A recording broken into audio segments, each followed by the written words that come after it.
Assalamualaikum warahmatullahi wabarakatuh. Innal hamdalillah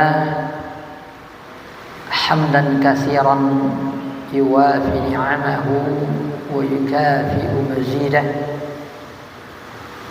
Asyhadu an la ilaha illallah wahdahu la syarika lah wa asyhadu anna Muhammadan abduhu wa rasuluhu alladzi la nabiyya ba'dah.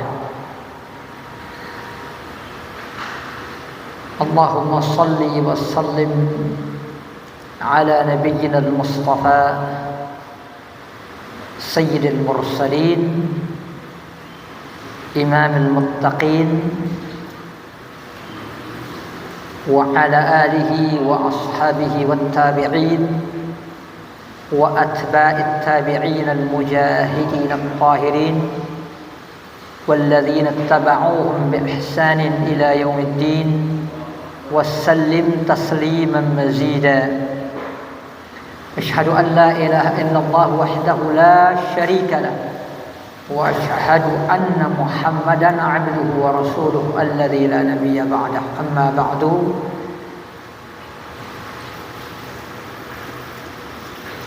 kaum muslimin, hadirin sekalian yang dimuliakan oleh Allah Subhanahu wa taala, para talabatul ilmi, ashabal hilaki al-mubarakah, yang mudah-mudahan senantiasa diberikan keutamaan ilmu dan iman, diberikan keberkahan usia dan waktu, sehingga kita semua yang hadir di majelis ini dan siapapun yang mengambil manfaat dan keberkahan dari majelis ini diberikan oleh Allah Subhanahu wa taala kemudahan untuk menyempurnakan nilai-nilai kemanusiaan kita dan nilai-nilai kehambaan diri kita di hadapan Allah Subhanahu wa taala.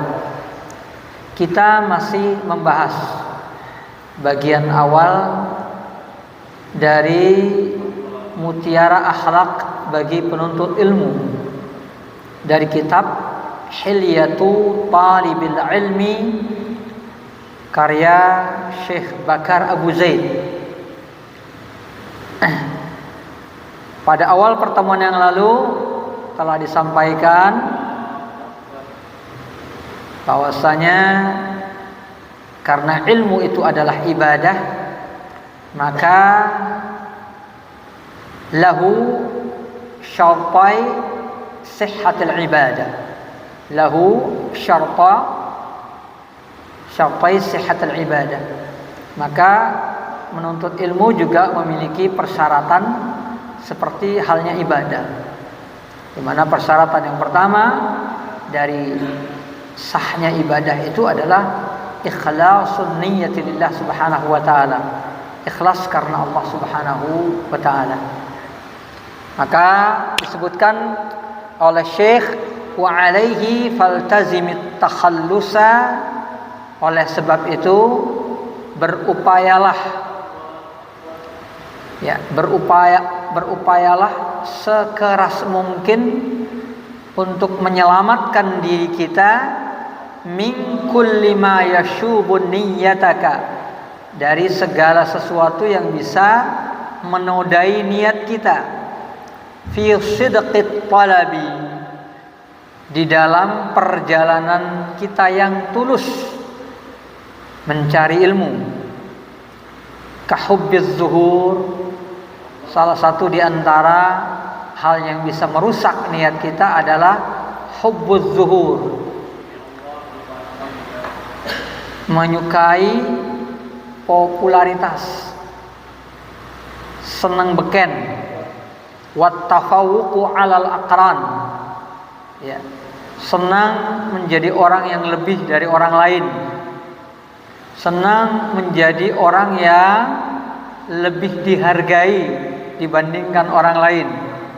Wa ja'alahu sullaman, sehingga kita menjadikan ilmu itu sebagai anak tangga li aghradin, untuk berbagai macam tujuan dalam kurung duniawi, wa a'radin, atau untuk menggapai nilai-nilai materialitis, min jahin, baik itu yang berupa pangkat, au malin, materi, wa ta'zimin, penghormatan dari orang lain, au sum'atin, reputasi, au talabi mahmadatin, atau sekadar mendapatkan pujian, au sarfi wujuhin nasi ilaik, atau berharap orang akan mengalihkan pandangan mereka, simpati mereka kepada kita. Fa inna hadhihi wa amsalaha, karena hal-hal yang semacam itu, idza syabatin niyyata, kalau sudah menodai niat kita, afsadatha, akan bisa merusak niat itu sendiri. Wa zahabat barakatul ilmi, menyebabkan ilmu itu kehilangan keberkahannya. Walihada yata'ayyanu 'alaika, oleh sebab itu kita wajib antahmiya niyataka, menjaga niat kita. Ini kita sampai kepada titik ini pada pertemuan yang lalu. Min syaubil iradati li ghairillah, dari segala sesuatu yang bisa memalingkan kita dari tujuan mendapatkan keridhaan Allah. Bal wa tahmiyal hima, bukan hanya menjaga niat, tapi menjaga hal-hal di sekitar niat itu sendiri. Ya, ini yang kita sampaikan pada pertemuan yang lalu. Imam Ahmad rahimahullahu taala pernah mengatakan, al-ilmu la ya'diluhu syai'un liman sahhat niyyatuhu. Ilmu itu enggak akan bisa disamai oleh hal apapun juga. Jadi kemapanan dalam ilmu, pencapaian ilmu, pemahaman ilmu, keyakinan terhadap ilmu, pengamalan terhadap ilmu, penyebaran ilmu, segala sesuatu yang terkait dengan ilmu, la ya'diluhu syai', tidak akan bisa disamai oleh apapun juga. Ya. Harta benda misalnya, jabatan misalnya, kekayaan misalnya, kepemilikan atas hal-hal yang indah di dunia ini, termasuk istri-istri yang cantik, anak-anak ya yang tampan, yang pinter-pinter, anak buah yang banyak, teman-teman yang berkualitas, semua itu nggak ada yang bisa mengalahkan ilmu. Tapi dengan catatan idza sahhat niyyatuhu, kalau seseorang itu bisa menjaga keikhlasan di dalam ilmu. Kita sengaja menggarisbawahi keikhlasan di dalam ilmu ini. Ya.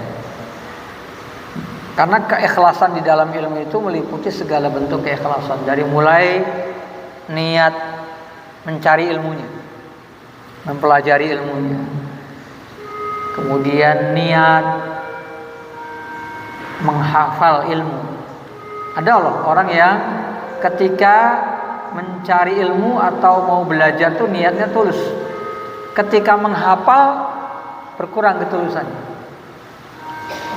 Karena godaan itu bisa datang di depan, bisa di tengah, bisa di belakang. Begitu dia mulai menghafal, orang ketika mulai menghafal ilmu, dia kan pasti punya punya suri toladan gitu ya, punya ikutan. Saya ingin hafal banyak hadis seperti si fulan, hafal banyak ayat seperti si fulan. Dan kita juga pasti punya competitors dalam menghafal, teman-teman yang sama-sama menghafal dengan kita.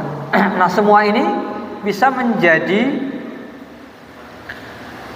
menjadi tangga bagi diri kita untuk meningkatkan kualitas keikhlasan kita, atau sebaliknya. Ketika kita mulai menghafal ilmu, begitu ngelihat teman-teman kita sudah hafal lebih cepat dari kita, mulai timbul niatan kurang baik. merasa kita direndahkan, merasa kita itu diremehkan. Sudah muncul kalimat awas nanti. Nah, kalau saya udah hafal, nah itu sudah mulai mengurangi keikhlasan. Itu baru menghafalnya aja. Atau terbayang dulu, ya, dia diremehkan oleh gurunya, diremehkan oleh orang ketika mau berangkat belajar mencari ilmu. Awas nanti kalau saya sudah pulang, ya. Dari mulai menghafal saja sudah mulai bisa terjadi pengeroposan. Jadi dari mulai mencari ilmu, menghafal ilmu, kemudian sampai mengamalkan ilmu. Ketika mengamalkan ilmu terjadi juga kompetisi sehat dan kompetisi yang tidak sehat. Ya. Ada orang yang ketika mempelajari ilmu, kemudian berbagi dengan teman-temannya, tiba-tiba dalam mengamalkan dia telat. Nah, dalam mengamalkan ilmu dia telat. Teman-temannya lebih dulu mengamalkan ilmu dibandingkan dirinya. Akhirnya terjadilah apa? Yang pernah saya sampaikan juga pada pertemuan yang lalu, pemaksaan diri untuk melakukan hal yang tidak kita ingin lakukan. Lihat teman kita puasa, sok-sok puasa, padahal sebenarnya kita nggak mau puasa. Ya. Teman sholat malam, pura-pura sholat malam. Kalau nggak kelihatan nggak sholat. Cuman nggak mau, saya lebih tahu lebih dulu, kenapa saya ngamalkannya terlambat. Nah, baru ngamalkan ilmu saja sudah muncul godaan-godaan. Belum lagi ketika nanti ngajarkan ilmunya. Belum lagi nanti ketika mulai dalam dunia penyebaran ilmu. Ya. Mulai kita mendapatkan jamaah, ya, melihat orang lain ngajar sebentar, yang ikut banyak, yang hadir dalam majelisnya banyak. Saya dari dulu yang hadir cuma 10, orangnya pun ganti-ganti. Ya. Jumlahnya memang 10 tapi ganti-ganti, ya. Mulai terjadi pengeroposan terhadap niat dan seterusnya, ya. Jadi makanya dikatakan di sini keikhlasan dalam ilmu. Ya.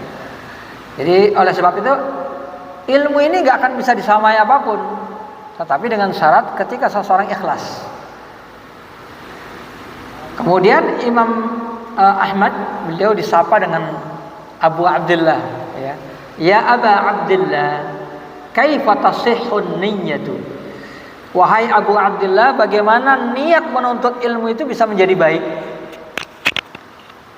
Beliau menjawab, ayyan wiya, yani bi talabil ilmi atau bil ilmi.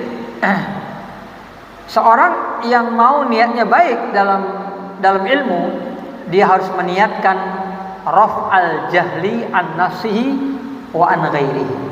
Dia harus meniatkan menghilangkan, melenyapkan ketidaktahuan dari dirinya dan dari orang lain. Raf'al jahli an nafsi wa anil ghairi, ini yang saya sebutkan pada pertemuan yang lalu, menjadi definisi yang dikenal di kalangan para ulama tentang apa itu ta'lim. Apa itu ta'lim? Mengajar itu adalah menghilangkan ketidaktahuan. Karena diddul Islam al-jahl, ya, atau jahiliyah. Oleh sebab itu Nabi berkata kepada Abu Dzar, ya, innaka mar'un fika jahiliyah, wahai Abu Dzar, engkau adalah pribadi yang di dalam dirimu ada kejahiliahan. Ya. Sahabat muslim dan muslimah yang dimuliakan oleh Allah Subhanahu wa taala. Kemudian juga dijelaskan sebagiannya pada pertemuan yang lalu bahwa ini dikupas ulang oleh para ulama yang lain. Di antaranya Syekh Muhammad Shalih Al-Utsaimin, ucapan dari Imam Ahmad ini. Ya, bahwa raf'ul jahli an nafsi aw lil ghair, menghilangkan ketidaktahuan itu adalah proses. Ada beberapa level yang mana masing-masing itu adalah menentukan tingkat keikhlasan kita kepada Allah. Dalam menuntut ilmu ini, bukan hanya dalam menuntut ilmu, dalam ilmu, ya, dari mulai belajarnya, menghafalnya, mengajarkannya dan seterusnya, ya, itu ada beberapa level. Yang pertama adalah imtisalu amrillah. Level yang pertama adalah sebatas mengikuti perintah Allah, mengikuti perintah Allah. Fa'lam annahu la ilaha illallah. berilmulah kamu bahwa tidak ada yang berhak diibadahi kecuali Allah. Jadi ketika seseorang itu mulai belajar, saya mau belajar, maka niat pertama yang pasti dimiliki setiap orang yang menuntut ilmu pasti tahu itu mengikuti perintah Allah, karena thalabul ilmi itu fardhah. Thalabul ilmi fardhatun likulli muslim. Setiap muslim itu berkewajiban. Yang dimaksud muslim di sini muslim dan muslimah. Itu berkewajiban untuk menuntut ilmu. Sehingga orang yang belajar di dalam majelis ilmu, masuk pesantren, belajar ilmu syariah secara formal, non formal atau informal dengan cara apapun, ya, itu pasti hal pertama yang dipahami oleh seawam-awamnya kita adalah menjalankan kewajiban. Karena kita sebagai muslim wajib belajar minimal untuk melaksanakan ibadah-ibadah yang kita lakukan. Karena gak semua ibadah kita lakukan kan? Ya, karena ibadahnya orang miskin beda sama ibadahnya orang kaya kan gitu. Ada yang ibadahnya ngasih zakat, ada yang ibadahnya nerima zakat, betul. Nah, ada yang ibadahnya bisa berhaji, ya. Ada yang ibadahnya doain orang yang sedang haji, betul ya. Hajjan mabruron, loh itu ibadah. Semoga hajimu mabrur kan ya, umrah mabrurah. Ini ibadah bukan? Ibadah. Yang lainnya sudah bisa umroh, kita belum, kita doakan. Yang lain sudah bisa haji, kita belum, kita doakan. Jadi ibadah kita beda-beda. Jadi oleh sebab itu setiap kita punya peluang yang berbeda-beda di dalam ibadah, ya. Jadi itu ya. Jadi niat yang baik itu perlu kita jaga dari awal mula kita menuntut ilmu. Sekali lagi, yang pertama kali menjadi niat adalah menjalankan perintah Allah. Sekali lagi, ini niat paling dasar yang setiap kita pasti akan tahu itu. Setidaknya sekali lagi untuk melaksanakan ibadah-ibadah yang wajib buat diri kita. Setelah itu baru mempelajari syariah yang di luar kewajiban kita atau belum kita lakukan, belum menjadi kewajiban kita. Kita kan juga belajar tentang hukum zakat meskipun kita belum berzakat, hukum jihad meskipun kita tidak sedang berjihad dalam makna yang sesungguhnya, makna jihad yang hakiki, ya.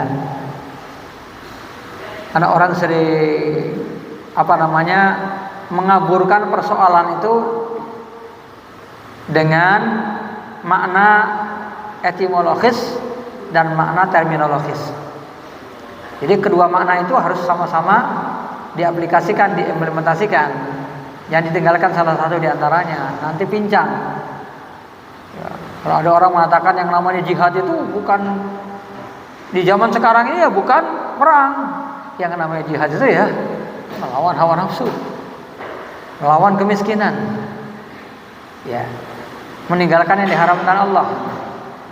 Emang di dalam hadis dikatakan bahwasanya hakikat hijrah itu adalah meninggalkan yang diharamkan oleh Allah Subhanahu wa taala. Tapi itu makna etimologis. Makna jihad dalam arti yang umum.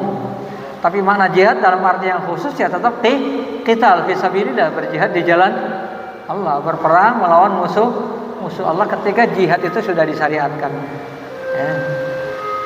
Jadi jangan karena kita khawatir dituduh, jadi kalau kita memahami jihad dalam arti berperang dituduh radikal. Memang kalau kita bicara perang, saat ini kita juga berperang. Kalau saya membahas haji, apakah saat ini kita berangkat haji? Kalau saya bicara hukum puasa Ramadan, apakah saat ini saya lakukan puasa Ramadan? Kan enggak ya. Itu dilakukan ketika memang sudah waktunya. Ya, kalau memang sudah waktunya ada jihad fisabilillah, ya memang kita kaum muslimin harus berjihad. Jangan tabu bicara masalah jihad. Karena memang itu makna jihad yang sesungguhnya. Tapi juga jangan menganggap bahwa itu satu-satunya makna jihad. Bahwa kalau sudah melakukan jihad itu berarti tidak perlu melakukan jihad yang lain. Dan bahwa jihad itu harus dilakukan setiap waktu, sepanjang waktu, tanpa peduli hukum dan syarat-syaratnya, ya. Nah ini, jadi makanya ada jihad yang syar'i dan ada jihad yang tidak Syar'i. Nanti kembalinya kepada ilmu juga ya. Itu aja yang pertama, niat yang pertama ya. Kemudian yang kedua, ini saya tekankan kembali karena ini hal yang penting sebelum kita melanjutkan pada hal selanjutnya. Niat yang kedua adalah hifdzu syariatillah. Niat yang lebih tinggi lagi adalah menjaga syariat Allah. Yang pertama menjalankan perintah Allah dalam thalabul ilmi ya. Yang kedua menjaga syariat Allah. Karena sebagaimana disebutkan dalam hadis Imam Ahmad dan diriwayatkan juga dalam banyak hadis yang dalam riwayat-riwayat yang lain. Dan hadis ini sangat masyhur sekali. Yahmilu hadzal din min kulli khalafin. Pada setiap periode umat, pada setiap zaman lah ya. Pada setiap zaman, pada setiap generasi, agama ini akan dipikul, dibawa, dipelajari, dipahami, diperjuangkan gitu ya. Min kulli khalafin aduluhu, oleh orang-orang yang bisa dipercaya, orang-orang yang kredibel. Orang yang kredibel dalam ilmunya dan dalam amanah ilmunya. Ilmunya mapan, amanahnya juga mapan, itu kredibel. Kalau dalam bahasa hadis namanya thiqah. Ya. Dalam bahasa hadis namanya thiqah. Kalau bahasa dalam ilmu hadis maksud saya, dalam ilmu hadis dinamakan thiqah. Tapi dalam bahasa hadis yang disebutkan di sini disebut dengan adul. Min kulli khalafin aduluhu, yanfuna anhu, yang tugas mereka adalah untuk melindungi agama ini, yanfuna anhu. Yanfuna anhu. Ini ada beberapa lafal, jadi jangan kaget nanti dalam beberapa lafal itu dibolak-balik. Ya. Jadi dalam salah satu lafalnya yanfuna anhu ta'wilal jahilin, penakwilan yang dilakukan oleh orang-orang yang bodoh yang nggak tahu. Wantihalal mubtilin, perpecahan yang dilakukan oleh ahli batil. Ya. Jadi yang pertama betul, takwil al-jahilin, takwil yang dilakukan oleh orang-orang bodoh. Wantihalal mubtilin, kemudian perpecahan ahli batil. Dalam satu lafal disebutkan wa ighwa'i, ini lafal agak gharib. Wa ighwa'i al-ghalin. Wa ighwa'i al-ghalin. Al-ghalin itu adalah orang yang melampaui batas. Nanti lafalnya berbeda-beda dan kadang-kadang dibalik-balik. Ya, dalam beberapa lafal itu lafalnya banyak sekali di sini. Jadi intinya itu ada 3 kelompok yang diperangi. Yang pertama orang-orang yang nggak tahu, orang-orang yang memang nggak berilmu. Yang kedua orang-orang yang memang senang berpecah belah. Yang ketiga orang-orang yang melampaui batas. Ini berilmu tapi sesat. Ya. Jadi dalam salah satu status saya pernah menyebutkan, kadang-kadang di antara kita ada yang takjub gitu. Takjub dalam arti terheran-heran melihat kok ada orang yang misalnya pemahaman agamanya dalam, referensinya banyak, hafalannya kuat, tapi kok bisa punya pemahaman yang salah, bahkan punya pemahaman yang sesat dan menyesatkan. Ya, jadi ilmunya banyak, referensinya banyak gitu. Belajar tafsir Quran, belajar hadis, belajar semua perangkat-perangkat Islam yang memang harus dipelajari. Punya kecerdasan luar biasa, pemahamannya luar biasa, hafalannya luar biasa. Kok bisa tersesat dalam pemahamannya? Lalu saya sebutkan di situ, kita jangan heran karena mereka sudah memiliki pendahulu, yaitu orang-orang Yahudi. Lalu ada yang bertanya, loh, bukankah orang-orang Yahudi itu mereka tahu tapi nggak ngamalkan? Bukannya sesat? Yang sesat itu kan orang-orang Nasrani. Orang-orang Yahudi itu punya ilmu nggak ngamalkan ilmunya. Kalau orang Nasrani beribadah tanpa ilmu. Nah, di sini yang perlu kita tegaskan, ya. Jadi memang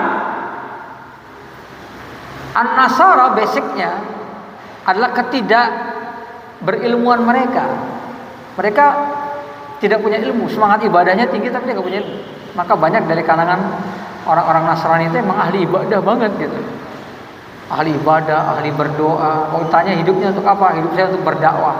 Saya pernah sampaikan ya, diadakan satu pertanyaan umum di negara tetangga kita. Salah satu negara tetangga, nggak usah saya sebutkan. Ini takutnya jadi viral, nanti dianggap fitnah gitu ya. Ya, negara tetangga kita tuh pernah diadakan sebuah angket pertanyaan kepada muslim dan non-muslim. Apa tujuan hidup Anda? Kepada orang-orang non-muslim, ternyata di sini hampir 100% yang menjawab adalah kalangan Nasrani. Ternyata 90 sekian persen di antara mereka menjawab hidup saya untuk berdakwah. Sementara orang-orang Islam ketika tanya untuk apa hidup di dunia ini, mereka jawab untuk mencari kebahagiaan. 90 sekian persen menjawab untuk mencari kebahagiaan. Hanya sedikit yang mengatakan untuk berdakwah, untuk ibadah. Jadi artinya memang mereka ahli ibadah, kemudian sembarangan dalam beribadah. Dan orang-orang Yahudi itu basicnya punya pengetahuan terhadap kebenaran, tetapi kemudian mereka mengingkarinya. Lalu kenapa saya katakan di situ orang banyak ilmu tapi tersesat? Nah, tersesatnya orang yang berilmu dengan orang yang nggak berilmu itu beda. Ya, tersesatnya orang yang berilmu dengan orang yang nggak berilmu beda. Makanya sebagian ulama mengistilahkan orang berilmu yang tersesat itu bahasa Arabnya itu ghayyun atau ghiwayah. Sementara orang yang nggak berilmu yang sesat itu disebut ad-dolal atau dolalah. Tapi kadang-kadang dolal digunakan untuk riwayah untuk dolalah. Ini dalam bahasa Arab sering disebut kalimatani idza tafaqata iftaraqata wa idza iftaraqata tahadata. Dua kata yang apabila disatukan, digandengkan gitu ya, maknanya berbeda. Tapi kalau dipisah maknanya bisa sama. Seperti Islam iman gitu ya. Mukmin bisa berarti muslim. Tapi kalau dikatakan digandengkan Islam dan iman maka artinya pasti berbeda. Ya. Demikian juga kalau disebutkan ad-dalalatu wal ghiwayah maka artinya berbeda. Ghiwayah kesesatan tapi dialami oleh orang-orang yang berilmu. Kalau dolalah kesesatan yang dialami oleh orang-orang yang tidak berilmu. Orang yang berilmu kemudian enggak mengamalkan ilmunya, ya, enggak mengamalkan ilmunya, dia tersesat. Karena ketika orang yang berilmu tidak mengamalkan ilmunya, maka dia akan merekayasa ilmu yang dia miliki. Saya paham di sini? Ya, dia berilmu, tidak mengamalkan ilmunya, maka dia akan berusaha merekayasa. Banyak kan rekayasa orang-orang Yahudi yang diceritakan dalam Al-Quran, bagaimana mereka memutarbalikkan kebenaran. Demikian juga yang diucapkan oleh orang-orang Yahudi di hadapan Rasulullah SAW. Mereka tahu, tapi mereka merekayasa kebenaran. Ya. Jadi kesesatan orang-orang yang berilmu itu beda. Orang ini berilmu, tahu ilmu kebenaran, kemudian dia berada di lingkungan yang salah. Nah, kemudian untuk bertoleransi supaya dia tidak dikucilkan, akhirnya dia merekayasa ilmunya. Ini seperti kisah dulu Bal'am ibnu Ba'urat ya, yang kisahnya sangat masyhur ya. Di zaman Bani Israel itu kan ada seorang alim, salah satu di antara manusia di muka bumi yang doanya paling mustajab. Saking ahli ibadahnya, doanya paling mustajab ya. Berarti ahli ibadah. Tapi mati dalam keadaan kafir. Gara-gara dia bertoleransi dengan orang-orang yang ada di sekitar. Menggigil kita ya. Jadi itu tiga golongan ini yang menjadi musuh kebenaran. Nah, jadi tingkat kedua dari menjaga keikhlasan dalam ilmu adalah tadi apa? Hifdzus syari, menjaga syariah. Nah, menjaga syariah ini, hifdzus syariah itu dengan cara pertama belajar, mempelajarinya, menghafalnya, dan menulisnya. Ya, jadi apa? Mempelajarinya, menghafalnya, menulisnya. Ini tiga-tiganya harus dijalani.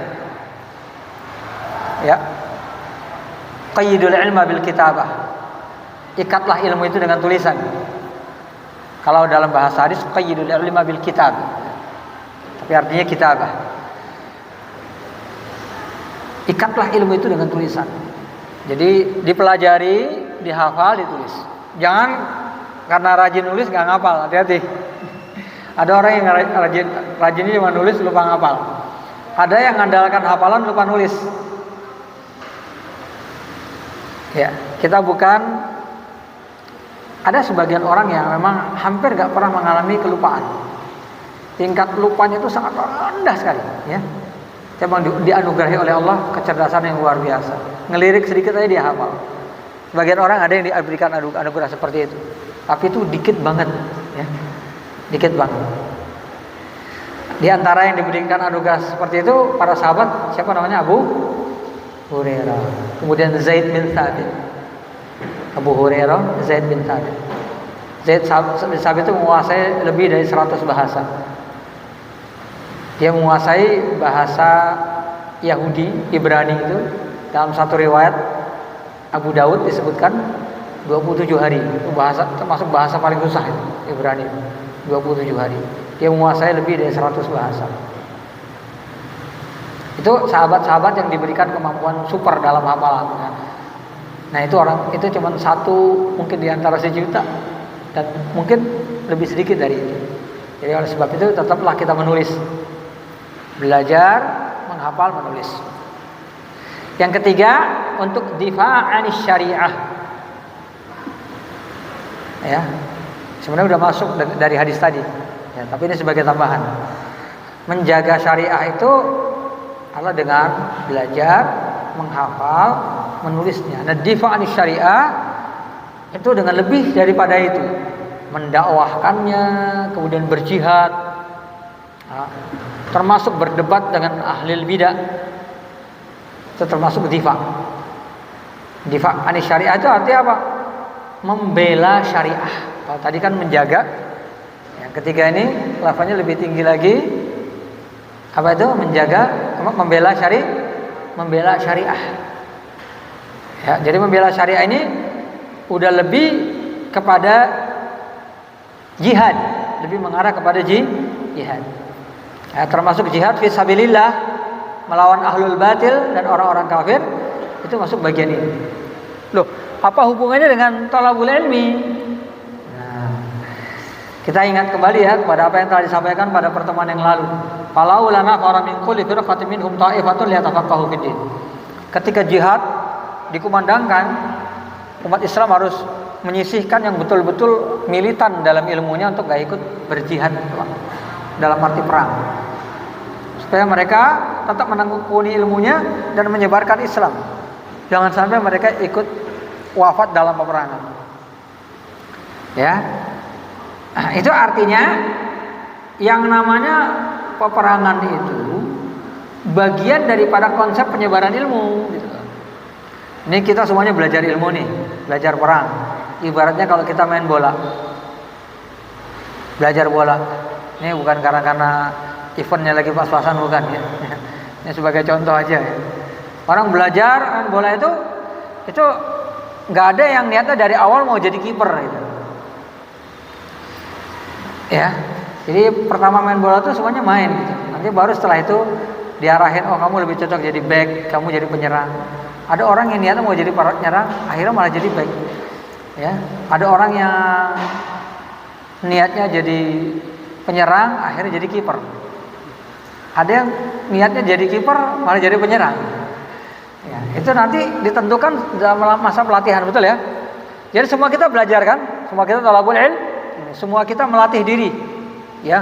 Mungkin belajar mana segala macam. Tapi ketika peperangan, itu nanti harus diklasifikasi. Ini tukang panah nih, ini tukang ini, tukang segala macam. Oh, kamu khusus untuk bagian hafalan. Kamu nggak usah ikut berjihad dulu. Jadi bukan berarti orang yang berjihad itu orang yang nggak thalabul ilmi, jangan salah. Dan orang yang thalabul ini berarti orang yang tidak berhak untuk berjihad, jangan salah. Ya, itu klasifikasi yang ditentukan nanti oleh Amirul Jihad dalam peperangan. Ya, Seperti yang dilakukan dalam skema apapun, ya, termasuk dalam pekerjaan, kan gitu ya. Kan ada orang yang sekolahnya apa jadinya apa gitu kan. Ketika lamar pekerjaan bawa ijazah lulusan ini, pas pekerja di situ apakah pasti dia akan dipekerjakan sesuai dengan ijazahnya? Belum tentu. Ternyata di perjalanan dia teralihkan. Ya, ada teman saya itu S2 bidang kimia gitu. Ya, masuk ke dalam perusahaan, akhirnya malah jadi IT dia, bidang IT. Sampai bikin perusahaan sendiri bidang IT. Dia nggak pernah belajar teknologi secara khusus, masuk ke perusahaan dengan ijazah seperti itu. Tapi ternyata di tengah jalan bakat yang berkembang bukan itu. Banyak yang seperti itu, banyak. Jadi itu ya yang dimaksudkan di sini ya. Jadi yang terakhir, tingkat level terakhir adalah ittiba'us sunnah.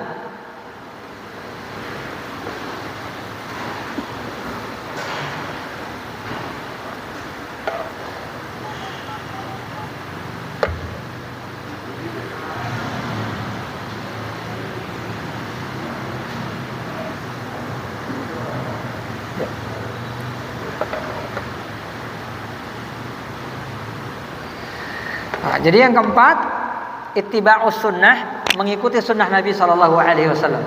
Ini level keempat dari dari keikhlasan.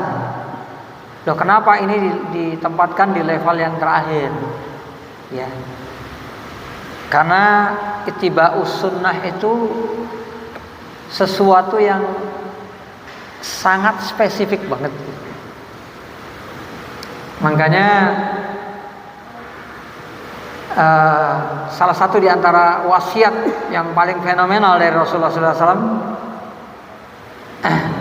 yang paling fenomenal dari Rasulullah SAW adalah peringatan tentang terjadinya perpecahan setelah wafatnya Nabi Shallallahu Alaihi Wasallam. Sehingga beliau memberikan wasiat, alaikum bisunnati wa sunnatil khulafa'ir rasyidin, addu 'alaiha bin nawajib. Iyyakum wa muhdatsatil umur. Coba perhatikan di sini. Nabi menyampaikan hadis ini di hadapan kaum muslimin atau di hadapan orang-orang kafir?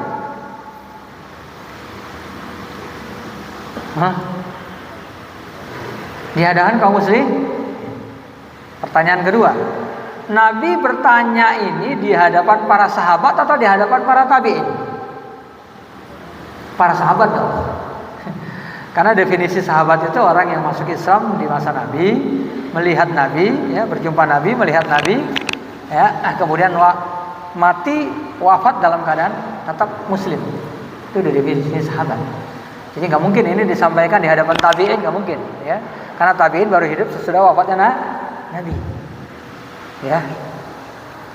Bahkan orang-orang yang hidup di masa Nabi nggak pernah bertemu Nabi saja, itu nggak disebut sahabat, tapi mukhadram namanya. Disebut tabi'in juga enggak, sahabat juga enggak, tapi ada sebutan khusus namanya mukhadram. Ya. Jadi kalau Nabi menyampaikan sesuatu pasti di hadapan para sahabat. Nabi menyampaikan di hadapan para sahabat yang mereka itu masih berada di atas sunnah Nabi Shallallahu Alaihi Wasallam. Tapi wasiatnya, ya, tentang bahwasanya sesudah wafat beliau akan terjadi perpecahan di antara umat Islam. Nabi berpesan untuk berpegang teguh kepada sunnah beliau dan sunnah para sahabat.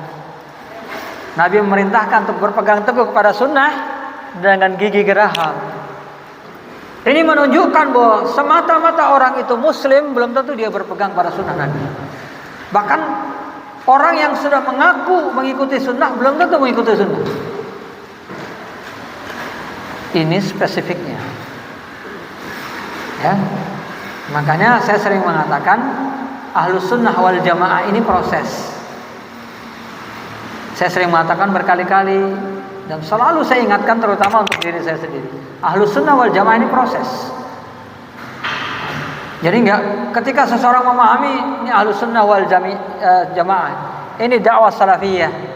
Ketika kita mengaku selesai persoalan, enggak karena kita mengaji dengan Ahlus Sunnah kita jadi Ahlus Sunnah. Enggak karena kita mengaji dari orang yang memiliki aqidatus salaf, mengaji dengan manhajus salaf, maka otomatis kita menjadi salafi. Secara bahasa begitu. Salafi itu bahasa lain dari Ahlus Sunnah sebenarnya. Salafi, ahlul asar, ahlul ittiba' itu bahasa lain dari Ahlus Sunnah. Ya, sebagian ulama di Indonesia, saya Ahlus Sunnah bukan salafi. Ya, salafi itu ya Ahlus Sunnah. Salafi itu mengikuti ulama salaf. Ulama salaf itu mengikuti apa yang dipahami Nabi dan para sahabat. Jadi salafi, ahlul asar, ahlul ittiba', ahlus sunnah itu semuanya adalah satu sebutan. Dan semua sebutan tersebut belum ada di zaman Nabi. Hanya ada sesudah wafatnya Rasulullah SAW. Di zaman Nabi sama humul muslimin, sebutan seluruh kaum muslimin itu satu, yaitu muslim. Ahlus Sunnah wal Jamaah itu adalah sebutan karena ada di antara orang Islam yang tidak mengikuti sunnah Nabi SAW dan para sahabat. Yang mengikuti sunnah Nabi dan para sahabat disebut Ahlus Sunnah, yang tidak disebut dengan Ahlul Bid'ah. Sebenarnya itu. Ya. Maka sekali lagi, jangan menganggap selesai urusan hanya dengan pengakuan. Sekali lagi saya tegaskan demikian. Itu perlu kita tegaskan, dan ini sering disampaikan Syekh Muhammad Shalih Al-Utsaimin ketika beliau mendapatkan fenomena tentang orang yang bermudah-mudah mengatakan saya salafi, kamu bukan salafi, saya Ahlus Sunnah, kamu bukan Ahlus Sunnah. Jadi Ahlus Sunnah wal Jamaah ini adalah kewajiban kita dalam berislam. Berislam itu harus mengikuti sunnah Nabi dan jamaah para sahabat. Harus Ahlus Sunnah wal Jamaah memang. Tapi bukan Ahlus Sunnah wal Jamaah yang berupa kartu anggota. Bukan Ahlus Sunnah wal Jamaah yang bukan pengakuan personal. Ahlus Sunnah wal Jamaah dalam arti yang sesungguhnya. Kita kembali ya kepada persoalan. Maka sekali lagi ini masuk di bagian akhir. Jadi cintailah sunnah Nabi. Berusaha untuk pelajari yang sunnah itu yang bagaimana. Semakin kuat kita belajar, semakin gigih kita belajar dan mempertahankannya, semakin dekat kita dengan sunnah Rasulullah SAW. Jadi bisa paham di sini ya. Jadi ya jadi itu yang akan menentukan. Oleh sebab itu dimasukkan di bagian akhir. Dimasukkan di bagian akhir karena perjuangan untuk berada di atas sunnah Nabi itu berat sangat berat sekali. Ya, sangat berat sekali. Lihat, dari itu ya. Dan kemudian ya. Kemudian selanjutnya di dalam pembahasan ini disebutkan ada beberapa hal, ada beberapa titik yang saya tegaskan kembali.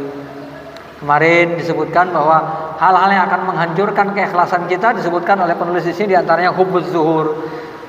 Ya, senang popularitas. Kemarin sudah disampaikan perbedaan antara hubbuz zuhur dengan nashrul ilmi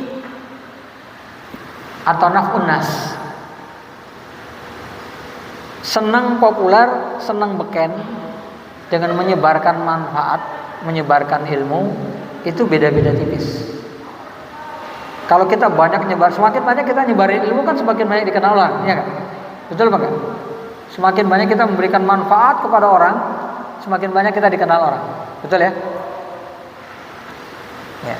Jadi apa yang kita lakukan dengan banyak menyebarkan manfaat, ujung-ujungnya kita akan banyak dikenal orang.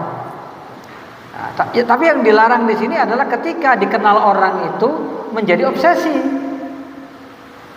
Nah, jadi ada orang yang menyebarkan banyak ilmu, tapi dia nggak begitu dikenal. Kalaupun dikenal, kalangan yang sangat-sangat terbatas sekali. Tapi penyebaran ilmunya jauh melampaui popularitasnya. Banyak kan yang begitu? Banyak. Mereka disebut al-akhfiya. Meskipun nggak semua ulama itu akhfiya. Ada juga seperti yang saya sebutkan, mereka menjadi terkenal setelah wafat. Jangan anggap bahwa Imam Bukhari itu terkenal seperti sekarang di zamannya, enggak. Di zaman itu nama beliau banyak ditenggelamkan. Beliau dikenal setelah wafat. Banyak dikenal setelah wafat. Kita banyak kenal para ulama sekarang sebagai ulama-ulama beken yang hebat segala macam. Jangan kita menganggap di masanya mereka itu ulama yang sangat terkenal juga. Jangan beranggapan begitu. Ada yang sebagian seperti itu, ada yang tidak. Kita harus paham betul itu ya. Ini kita kembali kepada pembahasan. Kemudian juga ketika seseorang misalnya belajar, Syekh Muhammad Shalih Al-Utsaimin pernah ditanya, orang belajar untuk mendapatkan ijazah boleh apa enggak ya? Ketika seseorang itu belajar untuk mendapatkan ijazah, tujuannya adalah naf'un nas, kembali bermanfaat bagi manusia untuk menyebarkan ilmu, enggak apa-apa. Tapi kalau ijazah yang menjadi tujuannya, lisensi yang menjadi tujuannya, gelar yang menjadi tujuannya, itu yang merusak niat. Misalnya begini, ada orang mau mengajar di satu tempat agar bisa untuk memberikan manfaat bagi banyak. Syarat mengajar di situ harus punya titel ini, lalu dia belajar untuk mendapatkan titel tersebut, nggak apa-apa. Kan itu syaratnya demikian. Kalau seandainya bisa tanpa itu dia nggak akan lakukan itu. Nggak usah nyari titel. Yang penting saya bisa mengajar di sana. Di Jamiah Islamiyah itu ada persyaratan bisa ngajar di sana. Tapi ada sebagian alim ulama yang tidak punya persyaratan itu bisa ngajar di sana. Syekh Muhammad Nasiruddin Al-Albani itu termasuk di antara ulama yang pada masa itu menjadi salah satu di antara guru besar di Jamiah Islamiyah, yang kalau seandainya dimisalkan mungkin beliau muncul tiba-tiba di masa sekarang ini gitu, dengan sosok beliau sekarang mungkin nggak akan diterima sebagai pengajar di sana. Karena masing-masing periode itu punya persyaratan yang beda-beda. Ya, jadi sekali lagi itu tidak menjadi masalah ketika bukan menjadi obsesi. Orang sudah dikenal, banyak orang sudah ngajar segala macamnya. Tapi kalau ngajar di mana-mana kurang beken. Kalau orang lain dipanggil doktor ini, saya dipanggil cuma namanya aja. Wah, saya perlu dapat titel nih, ya, supaya agak keren sedikit. Nah, ini sudah salah niat. Tapi ketika dia ingin mencapai title tersebut demi mendapatkan manfaat lebih banyak buat orang banyak, atau demi bisa mempelajari ilmu tertentu, misalnya untuk bisa mendapatkan ilmu tersebut misalnya harus dengan level ini, nggak jadi masalah. Nah, jadi itu ya hal-hal yang mungkin bisa merusak ini kita. Wa antahmiyal hima, pada pertemuan yang lalu dikatakan di akhir pertemuan, kita harus menjaga niat kita dan apa-apa yang ada di sekitar niat. Diibaratkan dalam pembahasan di sini wa antahmiyal hima. Hima itu seperti yang disebutkan di dalam hadis tentang hati. Ya. Jadi ala walikulli syai'in hima, segala sesuatu itu punya hima. Hima itu pagar pembatas. Ala wa inna himallahi maharimu, pagar pembatas yang Allah bikin itu adalah hal-hal yang diharamkan. Ya, jadi hima ini kalau dalam istilah ahli tazkiyatin nufus, kalau boleh kita menyebutkan istilah sufi, tapi dalam makna yang benar, bukan sufi yang menyimpang. Sufi dalam makna yang benar. Dalam istilah tasawuf, ya, dalam istilah tasawuf atau dalam istilah tazkiyatun nufus, hima ini adalah menjaga diri dari syubhat. Jadi menjaga hati itu menjaga hati kita dari hal-hal yang diharamkan dan hal-hal yang menjadi syubhat. Karena banyak hal-hal yang bagi orang lain itu nggak haram, tapi mungkin bagi saya itu haram. Sama dengan makanan gitu ya. Saya sudah sering mengatakan, ada makanan yang bagi kamu halal, bagi saya haram. Kamu makan gula dengan kadar normal karena kamu sehat, halal. Saya misalnya, waliyadzubillah, misalnya saya itu kena penyakit diabetes akut, makan harus betul-betul ditakar, bahkan nyaris gak boleh makan karbo sama sekali. Beda gak hukumnya? Beda. Bagi saya bisa haram, makruh atau syubhat, di sana kan. Nah begitu juga dalam dunia ilmu. Jadi ada konteks-konteks di mana bagi orang lain ya mungkin itu nggak dilarang gitu. Tapi bagi saya itu dilarang. Maka ada ya sebagian di antara ahli ilmu, itu yang meninggalkan sesuatu yang tidak ditinggalkan oleh ahli ilmu yang lain. Contohnya misalnya ada ahli ilmu yang kalau ada anak-anak kecil, saya pernah nyampaikan namanya Al-Mirdan. Mirdan itu anak-anak kecil yang ganteng banget. Saking gantengnya mirip perempuan. Banyak kan ya? Kalau antum biasa bertemu dengan orang-orang Arab sama Saudi Arabia itu, kalau anaknya masih kecil laki-laki, imut banget. Saking imutnya kayak cewek gitu, saking cakepnya. Dia mancung putih gitu. Jadi ada sebagian ahli ilmu itu yang mengusir anak-anak kecil dari majelis. Dia mengatakan, lahia asyaddu alayya min asyrin niswah. Godaan Mirdan ini lebih berat bagi saya daripada 10 orang wanita cantik. Dia takut terkena godaan. Ya. Jadi bisa menghalangi diri dari godaan wanita cantik. Orang bisa ya tergoda jadi senang sesama jenis. Itu emang setan pintar kayak gitu, mengalihkan. Ya sebagian ulama ada yang saking takutnya, ini bahaya ini.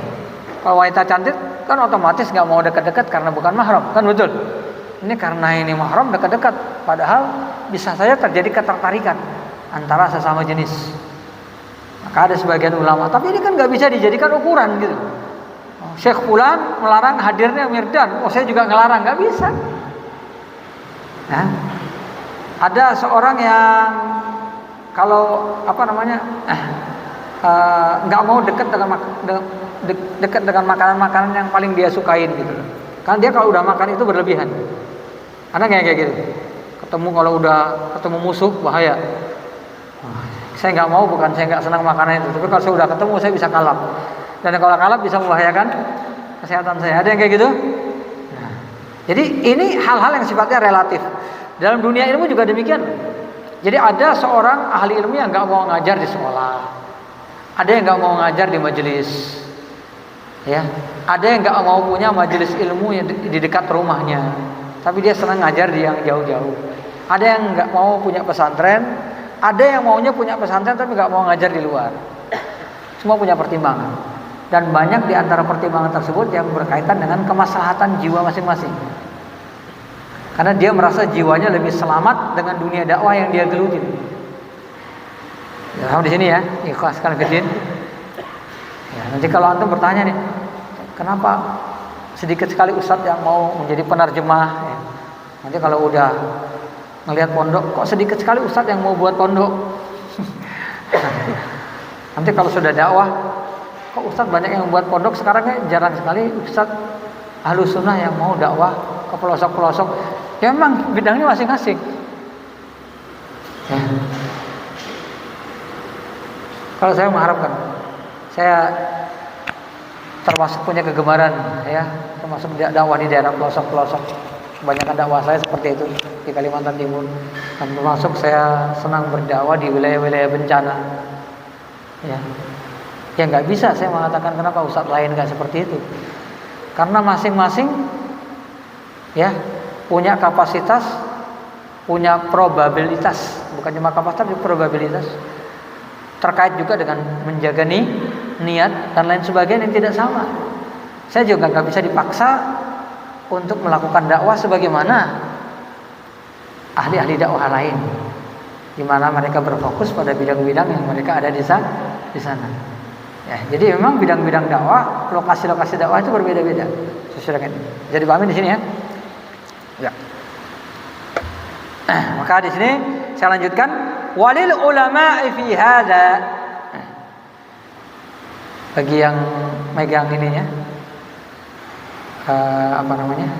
Hilyatul li talibil ilmi.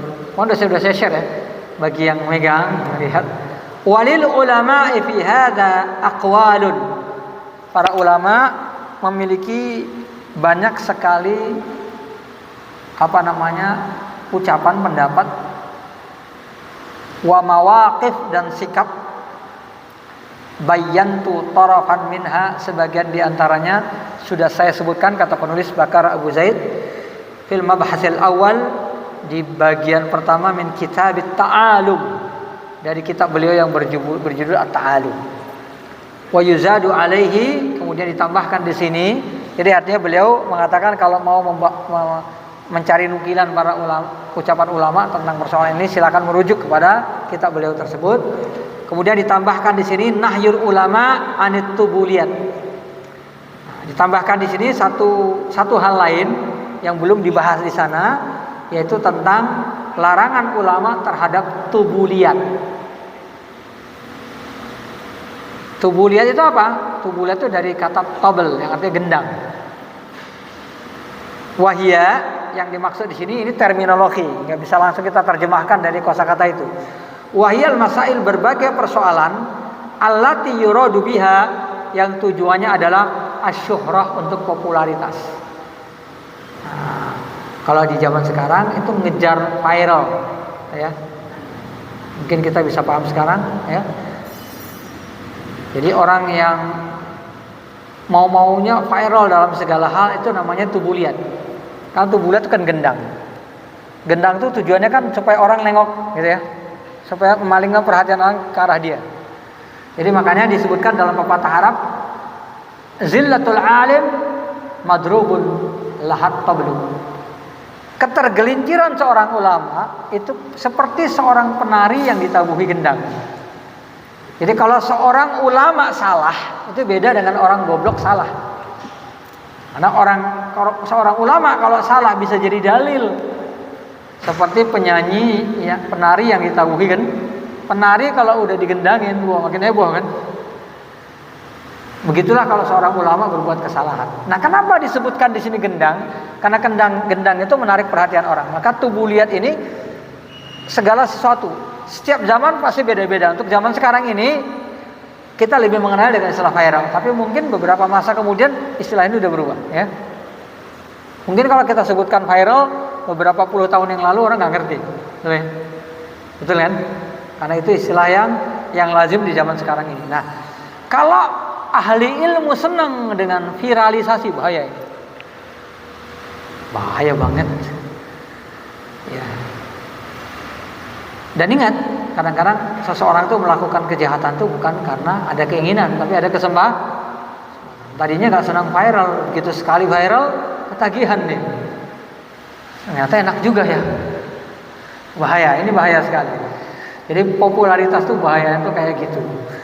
Jadi makanya banyak ulama dulu itu yang lebih milih untuk nggak jadi populer. Meskipun sekali lagi populer itu kadang-kadang diperlukan untuk nasyrul ilm. Kadang-kadang ya jadi dilematis gitu. Ya, kalau saya banyak menyebarkan ilmu nanti populer, kalau saya nggak mau populer ilmu nggak bisa disebarkan. Nah, maka intinya adalah menyebarkan ilmu. Biarlah ilmu banyak menyebar, nggak apa-apa kalah populer di hadapan manusia. Yang penting populer di mata Allah Subhanahu Wa Taala, dikenal di mata Allah. Populer ini dikenal di mata Allah, seperti disebutkan dalam hadis-hadis ilmu, ya. Dzakarahu Allah fi man indahu, Allah akan menyebutkan di sisinya, itu populer di sisi Allah. Jadi Allah akan memperkenalkan kita kepada penduduk langit. Ini hamba yang aku sukai. Gak apa-apa kita gak populer di hadapan manusia, yang penting kita diperkenalkan, dipopulerkan Allah di kalangan penduduk langit. Nah, ikhlaskan fiddin yang dimuliakan oleh Allah Subhanahu Wa Taala. Wa qad qila, ini nih, ada yang mengatakan zillatul alim, tergelincirnya seorang ulama, madrubun lahat tablu, seperti seorang penari yang ditabuhi gendang. An Sufyan rahimahullahu taala, diriwayatkan dari Sufyan Ats-Tsauri radhiyallahu taala, wa kuntu utitu fahmal Quran. Ini ngeri kalau kita membaca ucapan ini. Aku pernah diberikan oleh Allah pemahaman Al-Quran yang mendalam. Falamma qabiltu surrata, ketika aku sudah mulai menerima pundi-pundi. Pundi-pundi ini uang-uang yang biasa dikasih oleh penguasa. Dulu penguasa itu di zaman itu sering memberikan penghargaan kepada ahli syair. Lama-lama penghargaan ini beralih ke para ulama, ahli ilmu. Sebenarnya mereka itu mau memuliakan ahli ilmu karena mereka punya duit dan kekuasaan. Kalau nggak mereka berikan kekuasaan sebagai penasehat, ya mereka kasih duit. Bisa jadi niat mereka nggak selamanya buruk. Tapi kata beliau, ketika aku sudah mulai menerima pundi-pundi surah sulibtuhu, ilmu itu dicabut dari diriku. La haula wala quwata illa billah. Jadi digambarkan oleh para ulama itu karena keikhlasan beliau yang luar biasa. Jadi semakin orang itu ikhlas karena Allah, ilmu itu makin gampang hilang. Maksiat dikit hilang, salah arah sedikit hilang. Saya pernah hilang tapi saya senang. Alhamdulillah saya mengalami hilang yang seperti itu. Bukan berarti saya sangat mengamalkan itu. Orang banyak mengalami itu, tapi saya mengalami sekali itu saya senang banget gitu. Ini terjadi di awal pandemi, sebelum saya pindah kembali ke Jawa. Di awal tahun 2020 ya. Saya lupa bulan apa. Saya waktu itu khutbah Jumat. Dan saya belum pernah ngalamin ini seumur hidup saya, belum pernah ngalamin. Sama sekali saya belum pernah ngalamin. Saya sedang khutbah Jumat. Ketika saya sedang berkhutbah, tiba-tiba saya lupa, bukan lupa materi, bukan. Lupa. Dalam arti saya sampai gak sadar saya sedang di mana. Saya gak sadar saya sedang di mana. Saya sedang di mana ya? Lambat laun baru saya mulai sadar. Oh iya, saya sedang khutbah Jumat. Setelah saya khutbah Jumat, saya sedang nyampaikan materi. Materi apa yang saya sampaikan tadi? Lupa. Jadi saya bukan lupa materi, bahkan saya nggak tahu saya di mana waktu itu, nggak sadar. La haula wala quwata illa billah. Kan ada satu niat dalam ilmu yang saya nggak perlu sebutkan di hadapan antum. Niat ini mungkin saya lihat ternyata itu niat yang jelek, niat yang nggak bagus. Ya waktu itu memang sudah berniat mau pindah ke Jawa. Ya. Wal iyadzubillah sumal iyadzubillah. Itu peringatan dari Allah ya. Saya mendapatkan itu sekali seumur itu, mungkin banyak di antara para asatidzah yang mengalami itu. Ya, mungkin keikhlasan mereka jauh lebih banyak dari saya. Jadi kalau ada banyak ustaz yang tiba-tiba lupa segala macam, jangan langsung meremehkan. Bisa jadi itu peringatan kepada Allah karena saking ikhlasnya mereka. Betul. Sebenarnya mereka hafalannya kuat, tiba-tiba lupa gitu. Lupa. Jadi semakin ikhlas seseorang, kadang-kadang ilmu ingatan itu dicabut hanya dengan kesalahan kecil yang dia lakukan. Ingat kan Imam Syafi'i yang mengatakan syakautu liwaqi'in su'hibli fa arsyadani ila tarkil ma'asi. Aku mengadu kepada guruku, kenapa tiba-tiba hafalanku mandek. Ya, syakautu liwaqi'in su'hibli. Maka beliau memberikan petunjuk, tinggalkanlah maksiat. Wa akhbarani bi anna al-ilm nurun. Beliau mengabarkan ilmu itu cahaya. Wal ilmu wan nuru la yu'tahu al-'asi. Sementara cahaya ilmu itu tidak akan diberikan kepada ahli maksiat. Disebutkan dalam riwayat Imam Syafi'i pada waktu itu sedang jalan. Ketika dia jalan ada wanita lewat, enggak sengaja tersingkap betis. Terlihat oleh Imam Syafi'i. Imam Syafi'i itu sangat hebatnya hafalan. Itu jangankan yang dibaca, yang nggak sengaja dilirik aja ikut kehafal. Jadi seluruh apa yang ada di rumah beliau itu nggak ada yang nggak beliau hafal. Jadi makanya laqad, sebagian ulama mengatakan ya, laqad jama'allahu aqlahu liqillati umri. Allah sampai mengumpulkan ilmu Imam Syafi'i begitu padat di otaknya itu karena memang usia beliau nggak panjang. Beliau salah satu di antara mungkin sekian juta orang yang saya sebutkan tadi, punya hafalan yang nyaris nggak pernah bisa lupa kalau hafal. Itu beliau. Ya. Lupa gara-gara nggak sengaja ngeliat betis. Ya. Kalau kita levelnya seperti Imam Syafi'i, nasib hafalan kita kira-kira gimana? Hah? Mungkin kita udah jadi orang tua lalit kira-kira, ya? Betul ya? Bisa jadi udah jadi orang idiot gitu. Dari yang pinter banget udah jadi idiot sekarang. Dengan maksiat yang kita lakukan udah jadi idiot gitu. Bisa dia. Jadi ya sekali lagi gitu. Jadi jangan jangan melihat begitu jeleknya yang dialami Sufyan Ats-Tsauri ya. Ilmunya sampai hilang gara-gara ya, karena begitu dalamnya keikhlasan beliau. Bisa jadi ulama ini memberikan dengan ikhlas. Nah, jadi makanya banyak sekali ucapan para ulama yang melarang kita menerima pundi dari para ulama, dari para penguasa. Dia digambarkan ada beberapa alasan ya. Di antaranya karena para penguasa itu sebagian ada yang ngasihnya itu ikhlas, ada yang mereka mau membeli agama kita dengan uang supaya kita ngasih fatwa-fatwa yang salah. Maka untuk membedakan di antara keduanya kan susah nih. Bagus kalau saya terima aja. Sebagian lagi mengatakan karena banyak penguasa itu yang mencari dengan cara yang nggak halal. Tahulah kita ya kalau jadi penguasa kan. Ya namanya korupsi itu sudah bukan zaman sekarang aja. Ini bukan kejelekan pada periode penguasa zaman sekarang kita ada, enggak dari zaman dulu. Ya. Ya, dunia kepenguasaan memang seperti itu, yang namanya korupsi itu di mana-mana.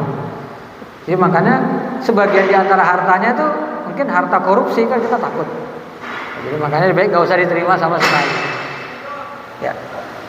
Nah, ini sebagian terakhir yang kita baca, fastam sik rahimakallah, maka wahai penuntut ilmu yang dilimpahi rahmat oleh Allah, berpegang teguhlah bil urwatil wusqa, dengan tali yang kokoh, al-asimah yang bisa menjaga min hadhihi syawaib, dari segala sesuatu yang bisa merusak niat tadi.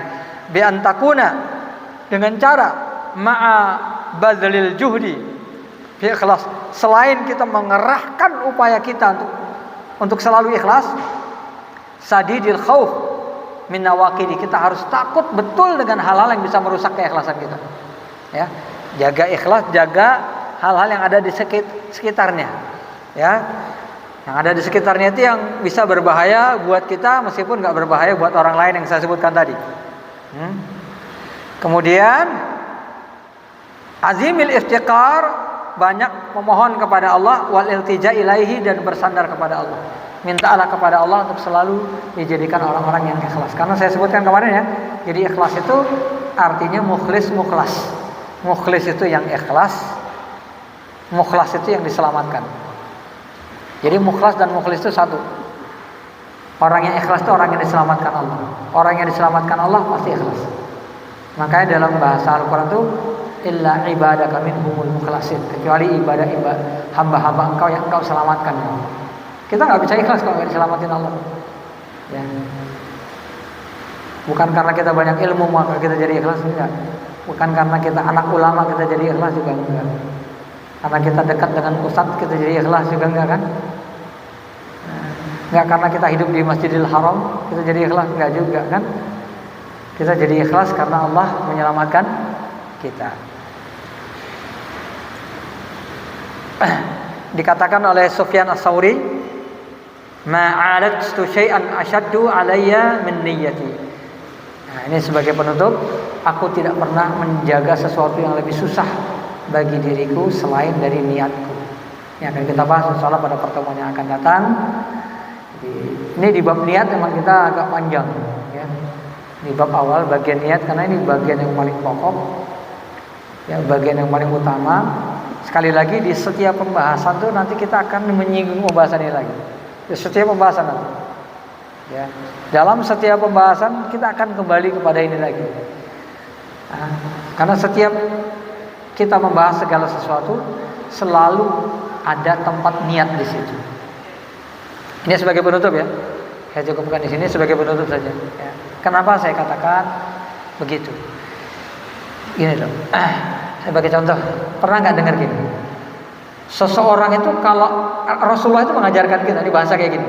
Rasulullah mengajarkan kita kalau beramal itu harus cerdas. Pernah nggak mendengar istilah itu? Amal cerdas itu amal jariah dong, dikit tapi pahalanya banyak. Amal yang cerdas. Bahasanya bagus kan? Bahasa ini benar nggak? Bisa benar, bisa salah. Itulah. Bisa benar, bisa ya, bisa salah. Kalau kita beribadah harus cerdas. Apakah kalau cerdas otomatis ikhlas? Enggak kan? Orang-orang Yahudi cerdas.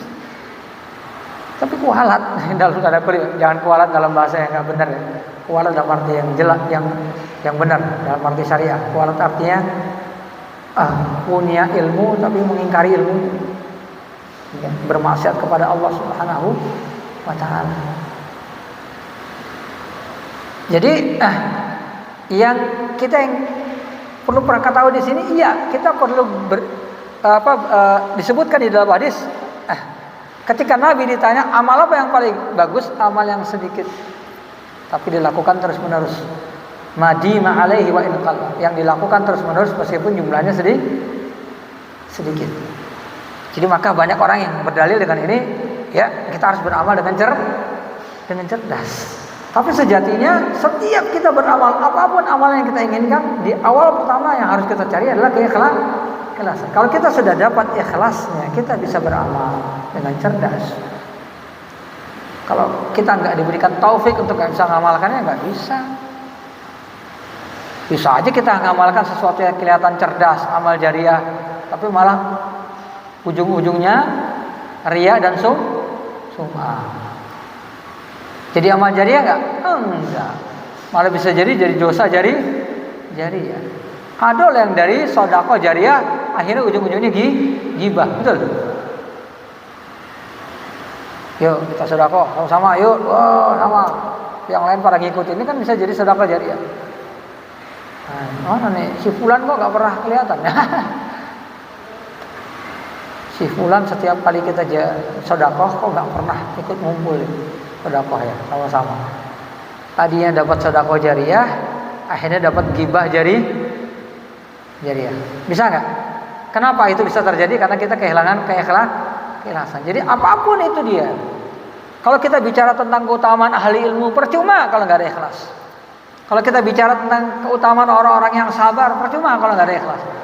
Ya, kalau kita bicara tentang keutamaan orang yang bersyukur, percuma kalau nggak ada ikhlas. Keutamaan orang yang hadir dalam majelis ilmu, percuma juga kalau nggak ada ikhlas. Jadi setiap kita membahas apapun, kita harus kembali kepada ini. Langkah yang pertama, ikhlas atau enggak. Kalau saya lebih istilahkan, kuda-kudanya udah beres belum? Dalam bela diri gitu. Mukulnya bagus, kuda-kudanya lagi, kuda-kudanya. Nangkisnya bagus, kuda-kudanya lagi. Kuda-kuda itulah yang dalam bahasa syariah disebut dengan keikhlasan. Hadza ilmi fa'tabiru ya ulil absar. Assalamualaikum warahmatullahi wabarakatuh.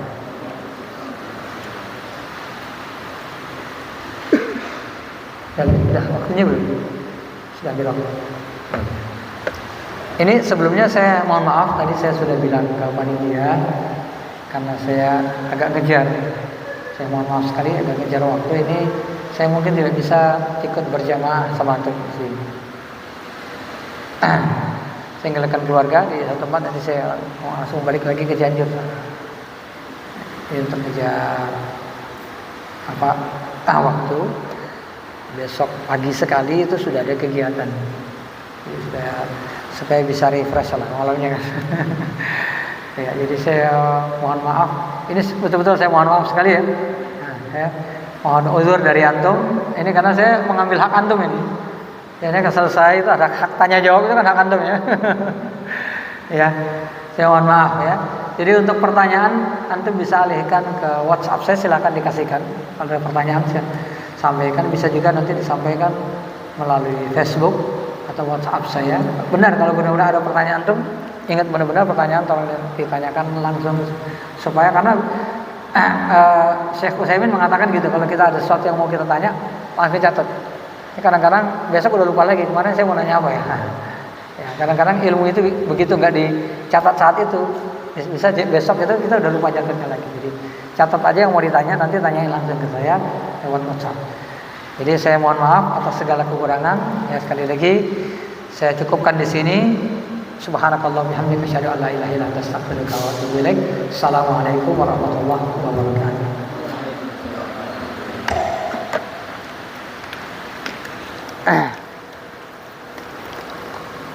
Nah.